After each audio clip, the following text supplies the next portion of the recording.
누구든지 다른 교훈을 하며 바른 말, 곧 우리 주 예수 그리스도의 말씀과 경건에 관한 교훈을 따르지 아니하면 그는 교만하여 아무것도 알지 못하고 변론과 언쟁을 좋아하는 자니 이로써 투기와 분쟁과 비방과 악한 생각이 나며 마음이 부패하여지고 진리를 잃어버려 경건을 이익의 방도로 생각하는 자들의 다툼이 일어나느니라. 그러나 자족하는 마음이 있으면 경건은 큰 이익이 되느니라. 우리가 세상에 아무것도 가지고 온 것이 없음에 또한 아무것도 가지고 가지 못하리니 우리가 먹을 것과 입을 것이 있은즉 족한 줄로 알 것이니라. 부하려 하는 자들은 시험과 올무와 여러 가지 어리석고 해로운 욕심에 떨어지나니 곧 사람으로 파멸과 멸망에 빠지게 하는 것이라. 돈을 사랑함이 일만하게 뿌리가 되나니 이것을 탐내는 자들은 미혹을 받아 믿음에서 떠나 많은 근심으로써 자기를 찔렀도다. 아멘.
갈릴리와 오케스트라 솔리스트의 귀한 찬양에 감사합니다.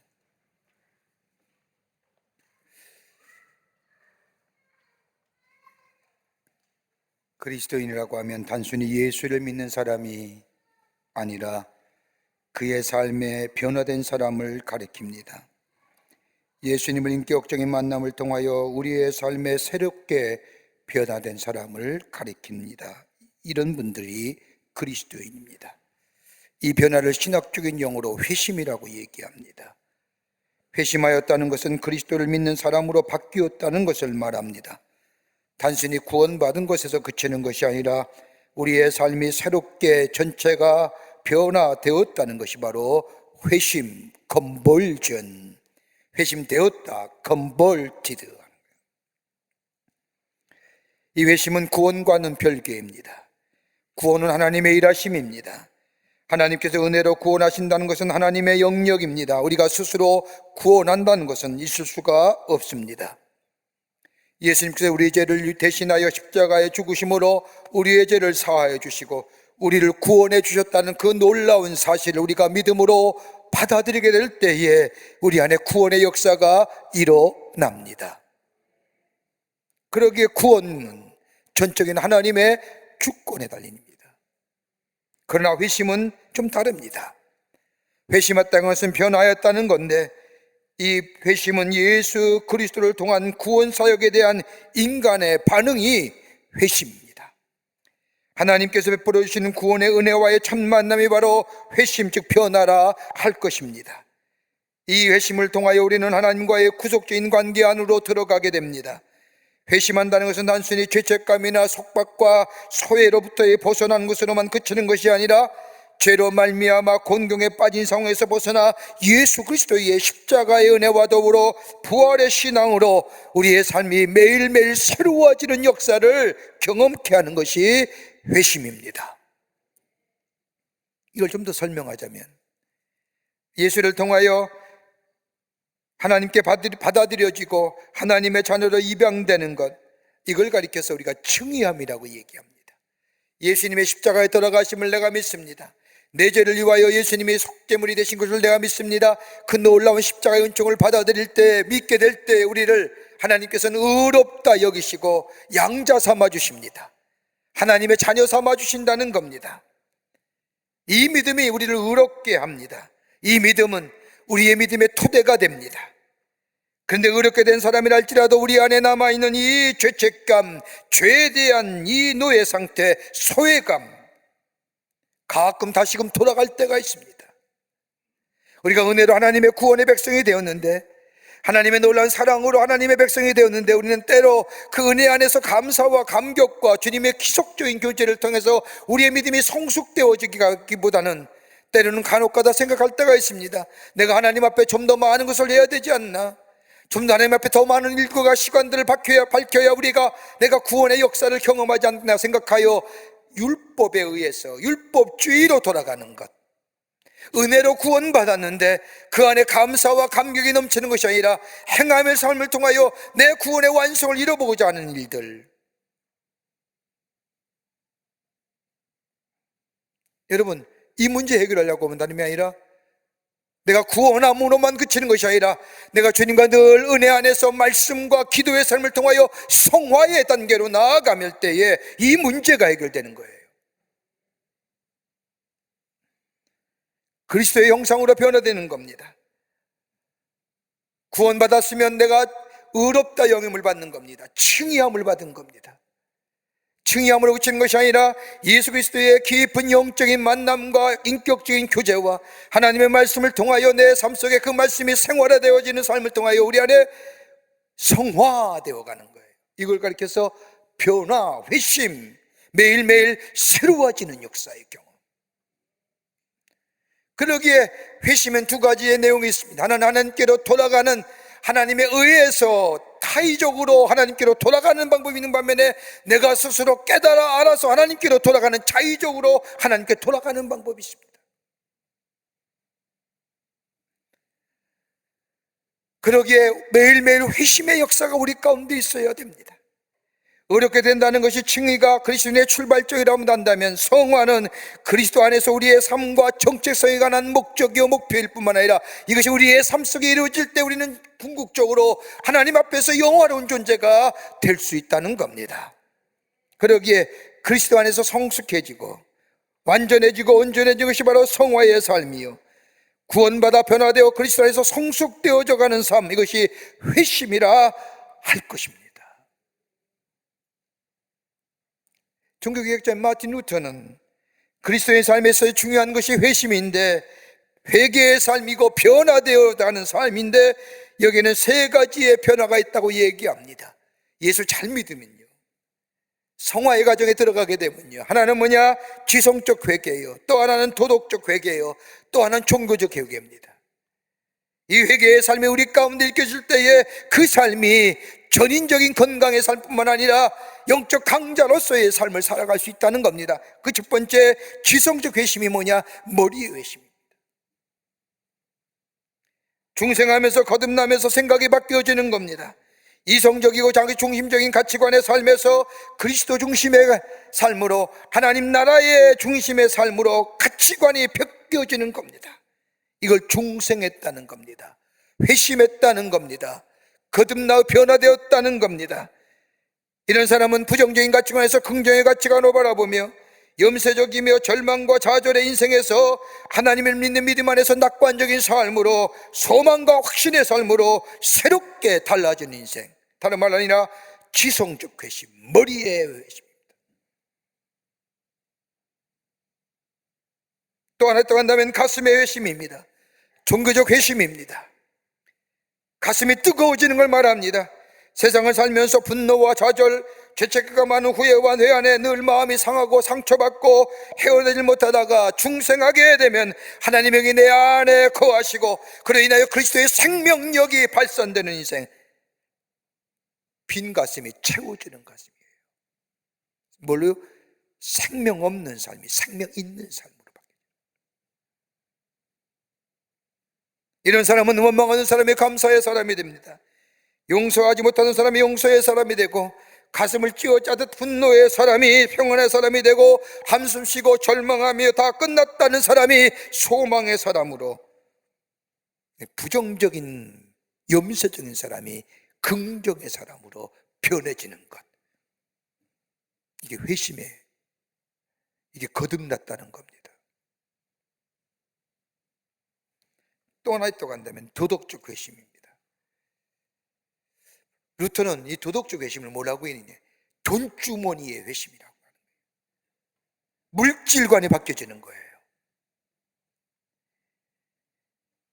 행동의 변화의 핵심에는 돈이 있는 겁니다. 돈이 있을 때 물질을 어떻게 쓸 것인가, 어떻게 벌 것인가, 정당한 방법으로 벌어야 됩니다. 정당하지 못한 방법으로 버는 돈은 결코 내 돈이 아닙니다. 돈을 벌었다고 말할 수 없는 겁니다. 부당한 이익을 바라지 않는 사람입니다. 이게 중생했다는 겁니다. 돈은 버는 것도 중요하지만 어떻게 사용하느냐, 신앙적 가치에서, 성서적 가치에서 사용하며 회심이 있어야 된다는 거예요. 이게 그리스도인의 삶이요, 회심한 사람의 모습이라. 오늘 성경 말씀을 보십시오. 오늘 성경은 바울이 믿음의 아들인 디모데에게 경건의 비밀과 경건의 능력에 관하여 신앙적 권면하고 있는 말씀입니다. 바울은 디모데에게 다름 아니라 신앙적인 경건과 경건의 능력과 경건의 부분은 다름이 아니라 하나님의 말씀과 경건에 창념해야 된다고 얘기하면서 6장 3절의 말씀을 보면, 바른 말 곧 우리 주 예수 그리스도의 말씀과 경건에 관한 교훈을 따르지 아니하면, 다른 말로 말하면 그리스도인의 삶이란 하나님의 말씀과 더불어 경건의 삶이 우리 가운데 있어져야만이 그리스도인이라는 거예요. 말씀과 경건에 참여하는 거예요. 경건은 구별된 삶으로, 하나님의 말씀이 내 안에 생명의 역사로 다가올 때 내 삶을 변화시키고 이 삶의 태도가 내 삶 속에 드러나게 될 때에 구별된 자, 이 경건의 모습이에요. 세상의 가치관에 따르지 않는 거예요. 예수를 믿으면서도 세상의 삶의 방식으로 똑같이 사는 건 아니라는 거예요.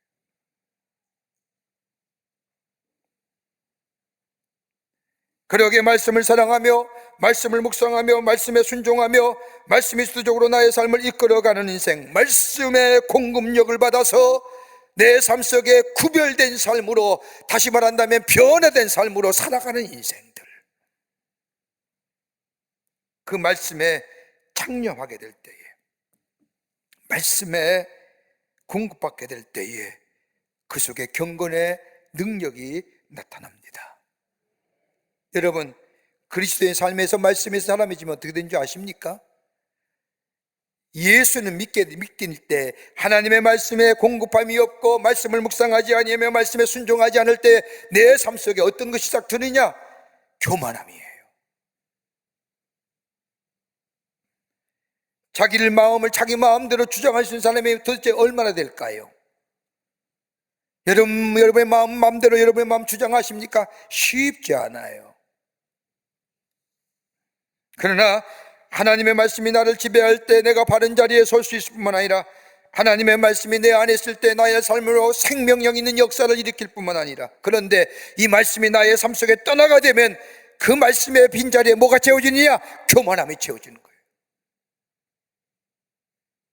교만함은 넘어짐의 앞잠이라고 하나님의 말씀하시잖아요.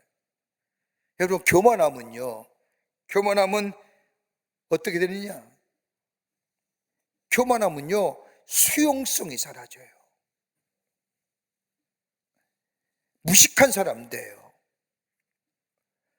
여러분, 예수님이 나를 위하여 십자가에 달려 돌아가시고 죽으실 뿐만 아니라, 내가 죽어야 되는데 우리 예수님이 나를 대신하여 죽었다고 하는 그 사실을 볼 때마다 내가 얼마나 죄의 사람인지, 죄된 사람인지 그거 깨닫게 되면 겸손해지잖아요. 그 말씀의 능력이 내 안에 사라지게 되면 그 안에 교만함이 생기는데, 교만하게 되면 뭐예요? 다른 사람 것, 다른 이야기 받아들이는 수용성이 사라지기에 무식한 사람 돼요. 여러분, 지적인 향상도 보세요. 다른 걸 받아들일 수 있어야 지적 향상을 가져오는 거예요. 여러분, 학교에서 가르치는 교수나 학문을 연구하는 사람들이 다른 사람의 학문에 대해 열려져 있을 때 그 학문의 깊이가 깊어져 가는 거예요. 여러분, 학자라고 해서 시니컬하고 무슨 인텔리전스하고 많이 배워서 그것 가지고 학자가 아니라, 학자는요, 수용성이 넓어야 되고 폭이 깊어야만이 그 학문의 깊이가 있는 거예요. 얄팍한 자들이 시니컬하고 무슨 비판적이고 그런 거지요. 학문의 깊이가 깊은 사람은 그런 거 안 해요. 지식도죠. 수용성이 이럴 때 지식의 범주가 넓어지는 거잖아요. 교만한 자는 수용성이 없어요. 그러기에 무식한 자돼요. 더 나아가 교만한 자는 투기와 분쟁의 사람이 됩니다. 다른 사람 것은 받아들이지 못하면서 다른 사람이 가진 것에 대해 질투하는 마음이 생기기에 늘 싸워요. 교만한 사람이 있으면 교만한 자는 또 뭐예요? 균형이 잃어버린 인생 살아요.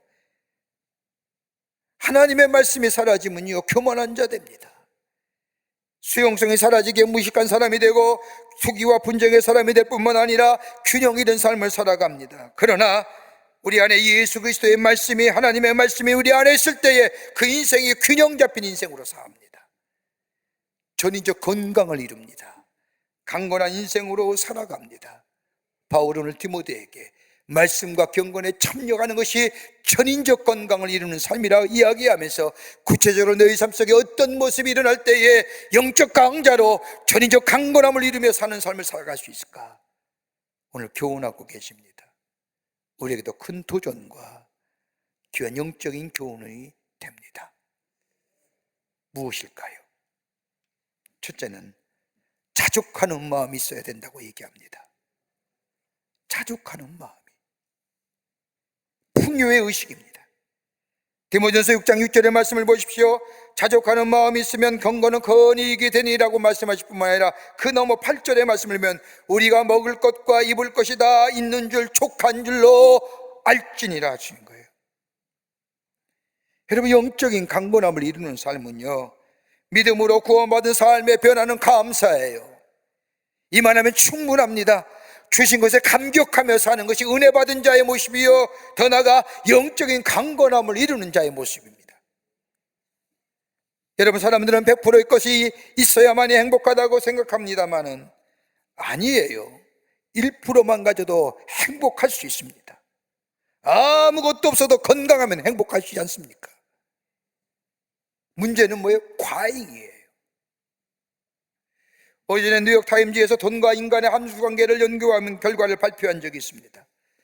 칼 융 연구소라고 하는 연구소에서 존 랩이라고 하는 연구원이 논문을 썼는데, 거기에서 이 존 랩이라고 하는 연구원이 새로운 용어 하나를 말합니다. 아플루엔자, 풍요라고 하는 겁니다. 풍요병이라는 겁니다.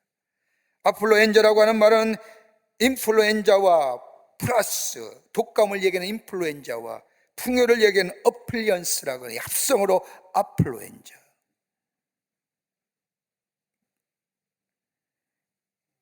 풍요증이에요. 풍요병이에요. 여러분, 풍요병에, 그러면서 그런 얘기할, 풍요병에 걸린 사람의 증상이 어떤 것들이냐? 소비 중독의 바이러스를 가진 사람이 어떤 사람이냐? 그런 얘기합니다. 하나는 뭐냐? 의욕이 약해지고 무엇인가 대하여 헌신할 줄 모른다는 겁니다. 풍요병을 가진 사람, 있는 것에 과잉으로 갖고 있는 사람. 여러분, 물질이 많으면 의욕이 생길 것 같지만 그렇지 않다는 겁니다. 물질이 많으면 게을러집니다. 의지가 사라지고 의욕이 사라지기 때문입니다. 또 하나 풍요병의 증상은 뭐냐? 의심이 많아져요. 물질이 많으면 사람에 대한 신뢰보다는 의심이 많아진다는 겁니다. 다른 사람을 믿지 못한다는 겁니다. 여러분, 지금 우리의 사회가 어떤 걸까요? 풍요롭잖아요. 저는 어저께 지난 주간에 우리 지구의 날이라고, 탄소 배출을 줄이자고 이 운동하는 교회 안에서도 이런 생태 신학자들, 생태 운동하시는 분들이 있어서 같이 만나서 이야기할 수 있는 기회가 생겼습니다. 놀란 이야기예요. 우리나라에서 음식물 처리하는 게 2조가 들이고요, 음식물 버리는 쓰레기가 15조랍니다.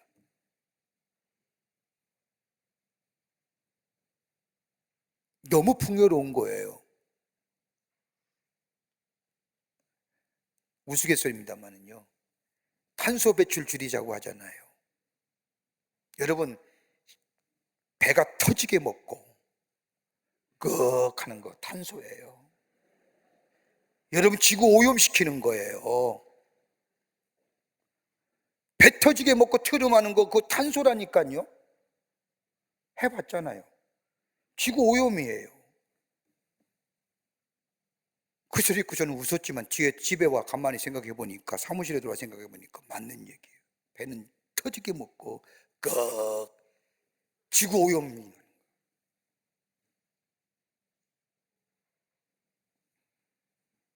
여러분, 지금 우리가 얼마나 풍요롭게 삽니까? 그런데 풍요한 만큼 우리 사회에 신뢰가 형성이 된 거예요. 믿으십니까? 옆에 있는 사람?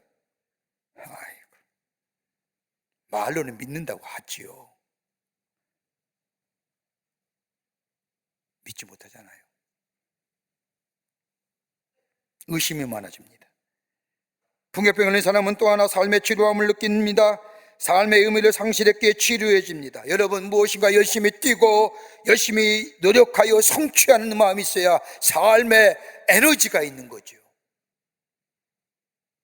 또 하나, 역설적으로 열등의식에 사로잡힙니다.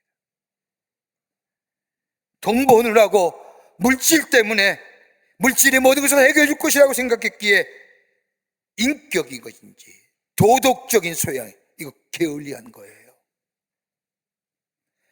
그래서 가만히 보세요. 재물 많은 사람들 만나보면요, 왜 그렇게 말이 많은지, 되지도 않는 자기의 경험담 얘기하면서. 말 많은 이유가 뭐냐? 자신의 열등감을 감추기 위해서라는 거예요. 여러분, 많은 것이 좋은 것은 아닙니다. 적은 것이라도 자족하는 마음이 있을 때 거기에 강건함이 있습니다. 여러분, 그뿐입니까? 우리의 삶에는 얼마나 속도에 민감합니까? 조금만 늦어고 조금만 늦게 출발해도 얼마나 조급하게 빵빵거리며 앞차를 다그칩니까? 그뿐 아니라 얼마나 우리의 과잉의 소비입니까? 있음에도 더 갖고 싶은 마음, 이것이 우리의 영적인 능력과 더불어 강건함과 더불어 영적인 능력을 고갈시킨 겁니다. 그러기에 시편 16편 5절과 6절의 말씀을 보면 시편 기자는 자신의 삶을 돌이켜 고백하기를 여호와는 나의 산업과 나의 잔의 소득이시니 나의 분깃을 지키시나이다. 내가 줄로 재어진 구역은 아름다운 곳에 있으며 나의 기업이 실로 아름답도다라고 고백합니다. 하나님이 내게 주신 분깃이 있다는 겁니다. 하나님이 그 분깃을 지켜주신다는 겁니다. 다 가질 수도 없고 다 받을 수도 없고 가졌다고 다 쓸 수도 없다는 겁니다. 주께서 내게 분복으로 주어진 구역이 있는데 그 줄로 지은 한계, 그 안에서 내가 산다는 겁니다. 그 안에서 감격하며 감사하며 산다는 겁니다. 소유에도 한계가 있잖아요. 건강에도 한계가 있습니다. 아무리 노력해도 시간 지나면 건강은 지나갑니다. 근데 우리의 시간도 한계가 있습니다. 우리는 알지 못하지만 하나님만이 아시지만 이 한계가 점점점 짧아져 온다는 겁니다. 그러기에 오늘 시편 기자는 이것을 알았기에 주께서 나의 분깃을 지키시나이다라고 고백하는 겁니다. 내게 한계를 정해주셨고 그 안에서 내가 편안하게 해주셨다는 겁니다. 그래서 만족합니다. 그래서 자족합니다.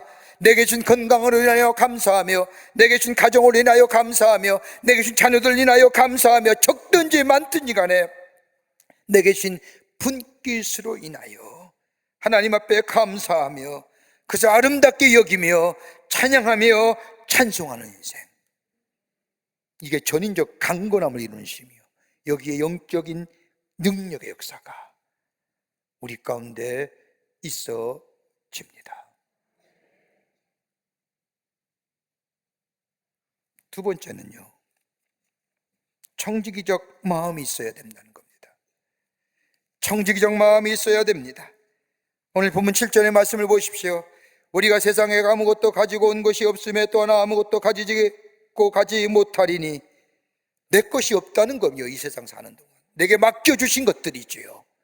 청지기라고 얘기하는 겁니다. 전인적 강건함을 이루는 삶은 다름이 아니라 청지기적 삶을 살아야 한다는 겁니다. 청지기란 내 것이 아니라 원주인이 내게 잠시 맡겨주신 그것을 관리하는 사람이라는 겁니다. 여러분, 우리가 가지고 있는 거 가지고 갈 수 있을까요? 아무도 없어요. 건강도 재물도 지식과 지혜도 다 하나님께로부터 내게 주신 것들인데 내가 이 땅에 사는 동안 그것을 잘 관리하고 그것을 통하여 기쁨을 얻다가 주님 부르시는 날, 내 한계가 도달했던 날 그대로 두고 떠나야 되는 사람이 우리였어요.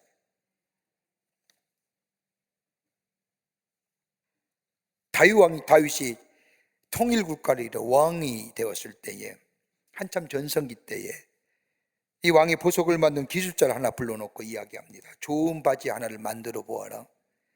보석 반지를 만들어서 그 반지에 글귀를 하나 새겨 놓아라. 내가 전쟁에서 승리했을 때에 교만하지 않고 내가 어려운 일 당할 때에 낙심하지 않도록 언제나 그 반지를 보면서 읽고 내 좌우명으로 삼길 만한 글귀 하나를 그 반지에 집어넣고 반지를 제작해 와라. 왕이 명령이니까 얼마나 무섭겠습니까? 아무리 고민해도 생각이 나지 않는 겁니다. 그래서 지혜롭다는 어린 솔로몬을 찾아가서 이만저만해서 왕이 반지 하나 만들어 오고 글귀를 하나 적으라는데 무엇을 적으면 좋겠습니까? 그래서 솔로몬이 얘기합니다. 딱 한마디. 이건 역시 지나가리라. 무슨 뜻일까요? 다 지나갑니다. 너 죽어. 잠수면 죽어. 부자도 지나가고 아름다움도 지나가고 명예도 지나가고 다 지나가는 거예요. 여러분, 만약에 내 손에 있는 물질이 아직까지 내 손에 남아있다고 한다면 여기에 부자 아닌 사람이 어디 있을까요? 갔잖아요. 지나갔잖아요. 건강도 마찬가지입니다. 우리 육체 경란 청년의 때같이 그냥 남아있으면 얼마나 좋을까요? 지나갔습니다. 지나가는 겁니다. 내게 잠시 맡겨주신 것 뿐입니다. 그 소중히 여기어 쓰는 거예요. 제대로 사용하는 거예요. 그럴 때에 우리 안에 영적인 능력과 더불어 전인전 강건함을 누리게 됩니다. 출애굽기 3 말씀을 보세요. 하나님이 이스라엘 백성을 출애굽하여 애굽에서 출애굽하여 저 하나님의 약속의 땅인 가나안 땅으로 인도하시지요. 모세를 세우셨어요. 모세의 상징적인 게 뭘까요? 지팡이예요. 지팡이를 떡하니 짚고 이스라엘 백성을 인도하여 애굽 저 가나안 땅으로 인도합니다. 그 지팡이 홍해를 내리칠 때 홍해가 갈라졌습니다. 그 지팡이 반석을 내리칠 때 반석에서 물이 솟았습니다. 그런데 그 지팡이가 하늘에서 뚝 떨어진 지팡이일까요? 아니에요. 광야길을 가다가 쓸만한 지팡이 잘 다듬어서 그것을 들고 걸어가게 될 때 하나님의 능력이 그 지팡이 위에 임한 거예요. 그런데 이 지팡이를 가지고 하나님의 능력의 역사를 드러날 때, 하나님의 거룩함을 드러날 때마다 기적의 역사가 일으켰는데 결정이 있을 수가 뭐예요? 가데스 바네에서 이스라엘 백성이 물 없다고 원망할 때 그 분노에, 그 성정이 온유하기로 그지없었던 이 모세의 마음속에 극한 분노를 가질 때 그 막대기, 그 지팡이, 하나님의 능력의 상징인 그 막대기를 뭐라고 해요? 반석에 명하라 했는데 내리치잖아요. 물이 솟았어요. 끝나고 나서 하나님 뭐라고 얘기해요? 총회 앞에서 나의 거룩함을 드러내지 않은, 내게 준 것 네가 제대로 사용하지 않아서 나의 거룩함이 훼손되었다는 거예요. 하나님 어떻게 해요? 너는 안 돼.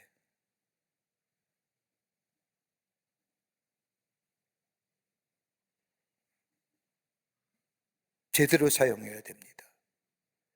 이 건강 하나님이 내게 맡겨주신 거예요. 시간의 한계 때 찾아가세요. 이 생명, 내 물질, 내 건강, 내 자녀, 내게 이 땅에 사는 동안 내게 맡겨주신 거예요. 하나님의 영광을 위하여 하나님의 일을 제대로 사용해야 되는 거예요. 거기에 경건함이 일어나는 거예요. 구별됨이. 거기에 영적 능력이 드러나는 거예요. 건강 있다고 마음대로 사용하지 마세요. 재물 있다고 마음대로 사용하지 마세요. 이렇게 얘기하면, 그런 얘기 하실 분 계세요. 재물이라도 많으면 좀 그것도 좀 써보고 그런 얘기 했으면, 아니에요. 그런 사람은, 그런 마음 계시면 그분에게 그런 재물 주면 타락해요.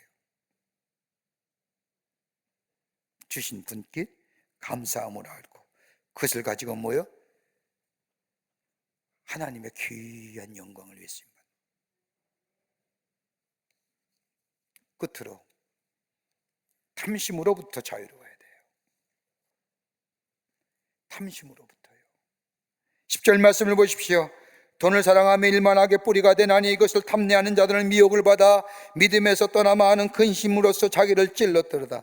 돈을 사랑함이, 다른 말로 표현한다면 세상의 것을 사랑함이 영적인 능력을 잃게 했다는 거예요. 하나님보다 다른 것들을 사랑하는 것, 다른 말로 말하면요, 초점이 하나님께로 향해 있는 게 아니라 세상 것에 향해 있는 거예요. 우리의 관심이 어디 있을까요? 우리의 초점이 어디에 향해 있을까요? 여기서 돈이라고 표현, 돈을 사랑함이라고 하는 말로는 헬라어로 필라, 르게리아라고 얘기하는데, 이 필라라고 하는 것은 다름이 아니라 필로스, 이 사랑, 친구의 우정 같은 얘기하는 거죠. 필로적 사랑. 거기에 돈이라고 하는 아르기리아라고 하는 것에 합승어입니다. 그래서 돈을 사랑하는 것 수준에 우리가 좀 더 해석을 붙인다고 한다면 세상 것을 사랑하는 것. 예수 믿는다고 하면서 세상을 가질래, 예수를 가질래, 그러면 어디 가질래요? 세상이 좋잖아. 영적인 능력을 잊어버리게 하는 거예요.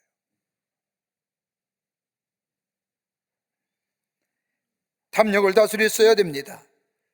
여러분, 우리 마음속에 있는 욕심과 탐욕 어떻게 다스릴 수 있을까요? 세상의 가치는요, 세상의 방법은요, 그 인간의 탐욕을 다스릴 수 있는 방법은 뭐냐? 더 큰 탐욕이 그의 마음속에 있으면 그 탐욕 다스린대요. 그러니까 뭐예요? 더 하는 거예요. 근데 우리는 뭐예요? 하나님의 말씀이 우리를 탐욕과 우리 욕심에서 자유케 하잖아요. 거듭나게 하잖아요. 회심하게 하잖아요. 얼마 전에 집사님 주신 책 가운데 한 집사님이 부자의 황금률이라는 책이 하나 선물로 주셨는데, 케네스 블랭차드와 쉘든 보울즈라고 하는 사람이 쓴 책간, 부자가 어떤 사람이 부자냐, 어떤 사람이 진정한 부자냐, 재물이 많고 돈이 많고 뭐 이게 부자가 아니라 진정한 부자의 삶이 어떤 사람이냐, 몇 가지로 이야기합니다. 그 하나가 뭐냐? 즐거움이 있어야 합니다. 부자는요, 즐거워야 돼요. 부를 가지고 있어도 금심이 있으면 부자가 아니라는 겁니다. 잠을 못 잔다, 그건 진정한 의미로서의 부자가 아니라는 겁니다. 부로 인하여 고민이 없어야 합니다. 물질 때문에 고민하세요? 부자 아닙니다. 두 번째는 목적이 분명해야 돼요. 부자체가 목적이 되어서는 아니 된다는 겁니다. 여러분, 부자의 공포란 말이 있습니다. 이 부자의 공포란 얘기는 저 미국의 부동산 재벌이었던 유명한 하워드 휴즈라는 사람에 빗대한 얘기입니다. 하워드 휴즈가 얼마나 땅이 많았는지 미국 사람 치고 하워드 휴즈의 땅을 밟지 않고 다닌 사람이 없었다고 합니다. 그런데 이 사람은 행여나 자신의 돈 때문에 사람 만나기가 두려워서 15년 동안 집 안에 있다가 비참하게 세상을 떠났답니다. 돈 있으면 뭐예요? 나갈 때면 행여나 다른 사람이 나를 해칠까 싶어 자기가 비슷한 사람 10명을 구해서 자기가 똑같은 복장을 입고 밖에 외출했다고 합니다. 누가 해치기는 아무도 없는데 자기가 스스로 생각하는 거예요. 여러분, 목적이 분명해야 돼요. 여러분, 나이가 들어도요, 목적이 분명한 삶은요, 그 인생에 가치가 있고 다른 목적이 없는 삶보다 더 오래 산답니다. 건강해 산답니다. 나이 70세 넘어서 사람들을 표본 조사했답니다. 목적과 의미를 가지고 사는 사람과 그렇지 않은 사람을 비교했더니 삶의 목적과 의미가 있는 사람이 그렇지 않은 사람보다 면역력도 강하고 오래 장수하더라는 겁니다. 어떤 삶의 목적이 있으세요? 나이가 많으시니까 돈 벌 목적은 아니고요, 우리 예수 믿을진데 내 삶이 하나님께 영광이 되고 내 삶이 다른 사람에게 나로 인해서 예수가 증거되는 삶이 우리의 목적이 된다고 한다면 그 인생 가치 있는 인생이 아닐까요? 왜 아멘들 안 하십니까? 요새는 꼭 그렇게 물어봐야 아멘 합니까?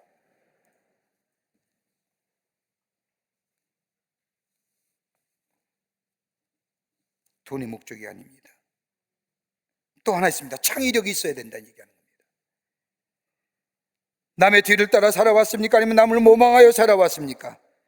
이렇게 얻어진 부라고 하면 진정한 의미에서의 부자가 아닙니다. 남의 것 빼앗는 겁니다. 하나님이 내게 주신 창의력을 가지고 그저 발휘하여 얻어진 부라고 하면 이 사람이 가지고 있는 부야 진정한 부라는 겁니다. 또 하나, 어떤 사람의 부자냐? 영원성의 문제입니다. 내가 있는 건 내 것만 나만 누리며 살았느냐, 아니면 내가 있는 이 부를 가지고 다른 사람과 함께 나누며 영원성을 추구했는가? 가치의 문제입니다. 그러기에 오늘 바울은 디모데에게 뭐라고 얘기합니까? 내 보화를 하늘에 쌓아두라고 말합니다. 다른 말로 하면 하늘나라의 영원한 기업이 되게 하라고 하십니다. 여러분, 돈이 죄악이 아닙니다. 돈의 목적이 되어서는 아니 됩니다. 돈이 우상화되어서는 아니 됩니다. 이럴 때 우리의 능력이 약화되고 사라지고 전인적 강건함을 누릴 수 없습니다. 다른 말로 하면 세상의 가치보다 하나님의 것을 보다 우선이 되면 영적 능력이 사라지는 거예요. 바울은 얘기하지 않습니까? 우리가 믿음이 강한 사람일진데, 우리가 구원함을 얻었고 우리가 거듭난 사람일진데 우리가 전인적 강건함을 누리는 인생일진데 우리가 어떻게 해야 되느냐? 오늘 얘기하지 않습니까? 자족하는 마음, 내게 주신 것 청지기적인 마음, 탐심으로부터 자유로운 마음 될 때에 우리 안에 경건의 능력과 전인적인 강건함을 누릴 뿐만 아니라 영적 강자로서 이 세상에 선한 영향력을 미치며 사는 하나님 나라의 백성이 될 줄 믿습니다. 이런 믿음으로 승리하며 사시는 여러분과 저와 되시기를 주의 이름으로 축원합니다.